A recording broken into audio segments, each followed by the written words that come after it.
This is the 5th video in my Pepeke Painu series.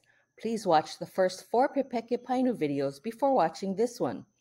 This video will speak to the maka kaʻikahi, the rare tense markers. This is my own name for these tense markers. Other kumu might call them by different names. To review, Pepeke Painu is used to express an action or condition, and we build these types of sentences using the po'o, piko, and ave metaphor.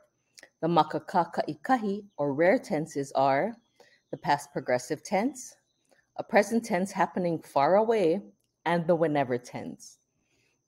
Here is an example of a past progressive tense. Nahui was sitting on the beach this morning.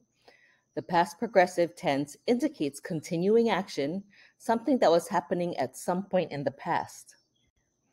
This tense is formed with the past tense verb was plus the present tense of the verb with ing.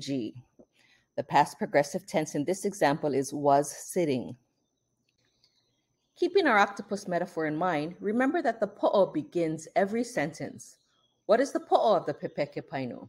The po'o is the action or condition, in this case was sitting, and is marked with the words e and ana around the painu. E noho ana. I.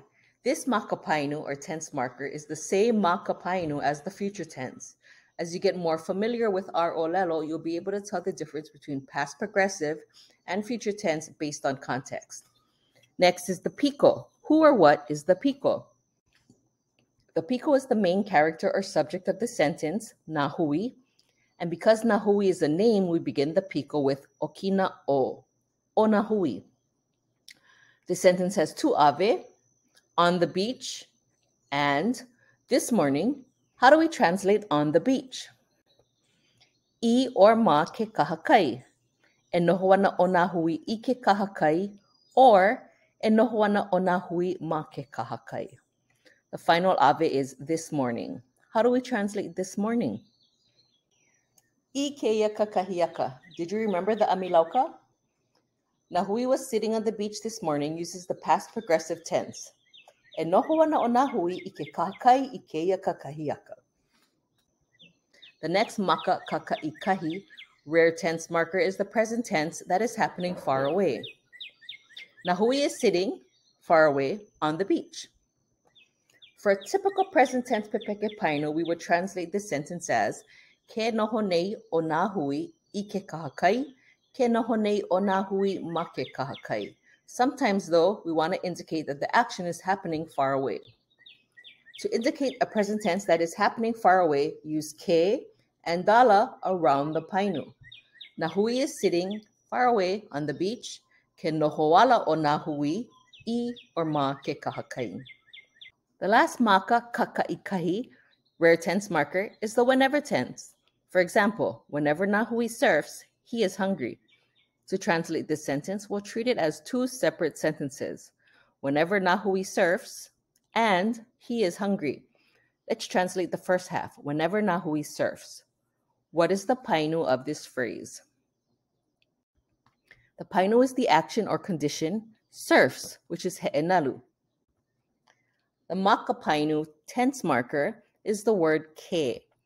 The po'o then is ke he'enalu, which translates as whenever surfs. Who or what is the piko? The piko is nahui, so we put o nahui in the piko column. Oya, we've translated the first half of this sentence. Notice there is no ave. The second half is he is hungry. What kind of pepeke is this? He is hungry is a condition. So this is a Pepeke Painu. What tense is this? He is hungry is a fact or habit. So this is a simple tense.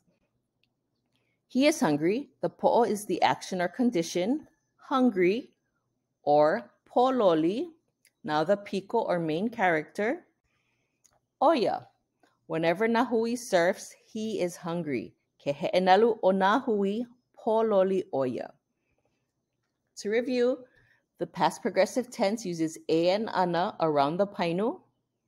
E noho ana o Nahui I ke kahakai. Nahui was sitting on the beach.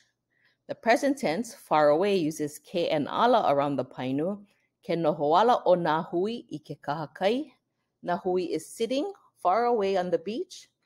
And the whenever tense uses ke before the painu. Ke he'enalu o nā hui, whenever nā hui surfs.